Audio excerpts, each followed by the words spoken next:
बिस्मिल्लाहिर्रहमानिर्रहीम। मोहतरम सामीन, आज हमारा टॉपिक है रमज़ान कैसे गुजारें। माह रमज़ान की कुरान और अहादीस के अंदर बहुत ज़्यादा फ़जीलत वारिद हुई है। सबसे बड़ी फ़जीलत ये कि अल्लाह रब्बुल इज़्ज़त ने कुरान मजीद को रमज़ान मुबारक में नाजिल फरमाया और इसी रमज़ान में अल्लाह ताला जहन्नुम के दरवाज़ों को बंद कर देते हैं और जन्नत के दरवाज़ों को खोल देते हैं। शयातीन को जकड़ दिया जाता है। आदमी एक नेकी करे तो 70 नेकियों के बराबर उसको सवाब अता किया जाता है। इसी तरह रमज़ान मुबारक को नेकियों की फसले बहार कहा जाता है। तो क्यों ना हम इतने बड़ा महीना आ रहा है, इस महीने में हम ऐसे आमाल करें कि जिसकी वजह से हम अल्लाह के करीब हो जाएं। तो चंद ऐसी गुजारिशात हैं जिन पे अमल करने से रमज़ान मुबारक का महीना बड़ा ही अच्छा और बेहतर गुज़रता है। सबसे पहले है चाँद देखने का एहतमाम, यानी चाँद जब पता चले कि फ़लाँ दिन निकलेगा, उस दिन आदमी रमज़ान मुबारक के चाँद को देखने के लिए अपने छतों पे चढ़े और अहादीस के अंदर जो दुआ मसनूना मौजूद है उसको पढ़ा जाए और खैर व बरकत के लिए दुआ की जाए। दुआ ज़रूर कबूल होती है। दूसरी बात यह है कि हम अपनी नीयत को दुरुस्त कर लें, अपने इरादे को दुरुस्त कर लें कि जो भी हम अमाल करेंगे खालिसतन अल्लाह की रज़ा के लिए, ना कि किसी के दिखलावे के लिए। अगर सारे अमाल अल्लाह की रज़ा के लिए होंगे तो सवाब अता किया जाएगा, और अगर इसमें दिखलावा आ गया, रियाकारी आ गई, तो ये उल्टा नुकसान का बाइस होंगे। इसके अलावा हमने अपना ज़ाती मुहासबा भी करना है कि 24 घंटे हमारे कैसे गुजर रहे हैं। कुरान और अहादीस के मुताबिक हैं, ये कुरान और अहादीस के ख़िलाफ़ हैं। इसको कहते हैं ज़ाती मुहासबा। ये हर इंसान ने ज़रूर करना है। इसके साथ नेकी की जुस्तजू, कि नेकी की कोशिश में लगे रहना है कि इंसान रमज़ान मुबारक में किसी ना किसी नेकी के अंदर मसरूफ़ रहे। इसके साथ बुरे कामों से इज्तिनाब करना है और अच्छाई की तरफ अपने आप को राग़िब करना है।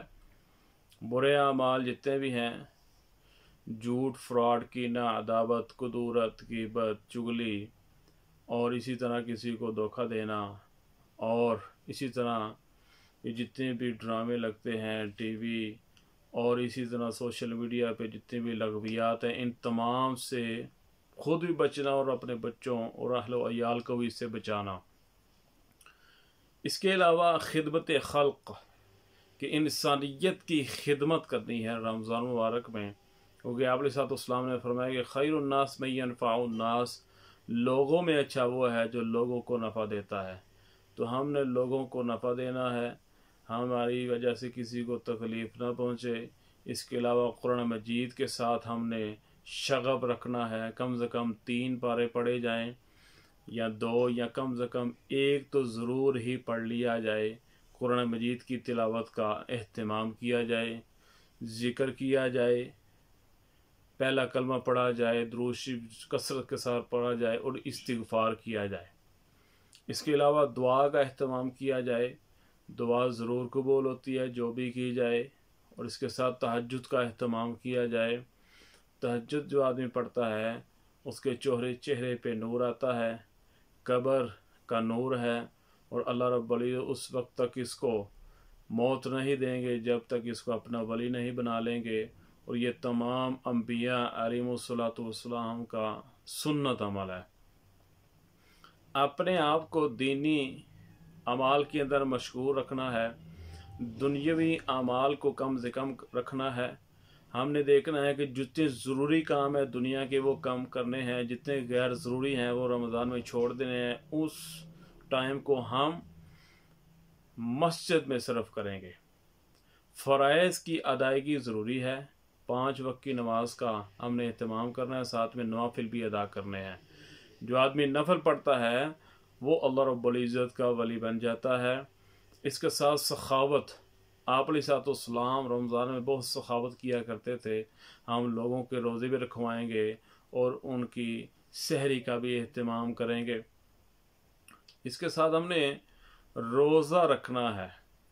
بعض لوگ ہیں ذرا سی کوئی پرابلم آ گئی تو روزہ چھوڑ دیتے ہیں۔ جس نے بلا عذر رمضان کا ایک روزہ چھوڑ دیا، وہ ساری زندگی روزے رکھتے رہے، وہ اس ثواب کو نہیں پہنچ سکتا۔ اور دوسری روایت میں آپ نے فرمایا کہ من صام رمضان ایمانا و احتسابا غفر له ما تقدم من ذنبه، جس نے ایمان اور اجر کی نیت سے رمضان کے روزے رکھے، اس کے پہلے تمام گناہ اللہ رب العزت معاف فرما دیں گے۔ اس کے علاوہ دوسری روایت میں ہے فرمایا کہ للصائم فرحتان، فرحۃ عند افطارہ و فرحۃ عند لقاء ربہ، او کما قال علیہ الصلوۃ والسلام، روزہ دار کے لیے 2 خوشیاں ہیں، ایک افطاری کے وقت اور دوسری جب وہ اپنے رب سے ملاقات کرے گا اس وقت۔ تو رمضان روزے کے بہت زیادہ فضائل ہیں۔ اسی کے ساتھ آپ نے فرمایا کہ اللہ رب العزت فرماتے ہیں کہ روزہ میرے لیے ہے اور میں ہی اس کا اجر دوں گا۔ اس کے ساتھ اپنے گھر والوں کو، بیوی بچوں کو ایک مخصوص ٹائم میں ان کو دینی تعلیم کی طرف بھی توجہ دلانی ہے تاکہ ان کا شوق دین کی طرف زیادہ سے زیادہ بڑھے۔ اس کے علاوہ ہم نے نظام الاوقات بنانے ہیں کہ صبح کے وقت یہ عمل کرنا ہے، دوپہر کو یہ کرنا ہے، عصر کے بعد یہ کرنا ہے، رات کو یہ کرنا ہے۔ اپنے اعمال کو ترتیب دینا، اس کو کہتے ہیں نظام الاوقات، اس کا بھی اہتمام کرنا ہے۔ اس کے علاوہ خواتین کے لیے قرض ہے کہ وہ افطاری بناتے وقت یہ نیت کر لیں کہ یہ افطاری بنا رہے ہیں روزہ داروں کے لیے، تو جتنے لوگ بھی افطاری کریں گے خواتین کو اس کا ثواب عطا کیا جائے گا۔ اسی طرح سحری کے وقت وہ اس نیت سے سحری بنائیں کہ اس سحری سے جو روزہ رکھیں گے، میں روزہ رکھوانے کے لیے یہ سحری بنا رہی ہوں، تو اس نیت سے اگر وہ بنائیں گی تو اس کا ثواب بھی ان کو عطا کیا جائے گا۔